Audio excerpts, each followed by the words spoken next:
చూడండి ఎంత అద్భుతంగా చూడండి. ఇది ఎవ్వరు చూడలేనిది, అవకాశం రానిది.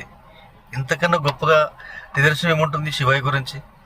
చూడండి, అంత వర్షం పడుతూ ఉంది, ఆ మంచు ఆ కొండ చుట్టూ అలా అలుముకుపోయి అందులో నుంచి ఆ శివలింగం మాదిరిగా అలా వస్తుంటే ఆ అనుభూతి చెప్పలేనిది. ఈ దృశ్యాన్ని చూడాలంటే 1000 కళ్ళు సరిపోవట్లే మాకు ఇక్కడ. ఓం అరుణాచలేశ్వరాయ నమః.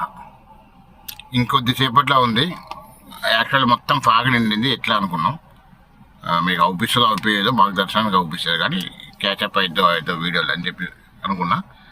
కానీ ఆ ఫాగ్ అనేది చిన్నగా, అంటే మనకు మంచు నుంచి కానీ హిమాలయాల నుంచి శివుడు బయటకు వచ్చినట్టు ఆ రూపంలో వస్తుంది మనకి. అంటే లైవ్లో ఉన్న వాళ్ళకి ఆ అనుభూతి, ఇక్కడ లైవ్లో ప్లేస్లో ఉన్న వాళ్ళకి ఆ అనుభూతి అనిపిస్తుంది. అది మీతో షేర్ చేసుకోవాలి, మీకు చూపించాలని చూపిస్తున్నాను. Thank you.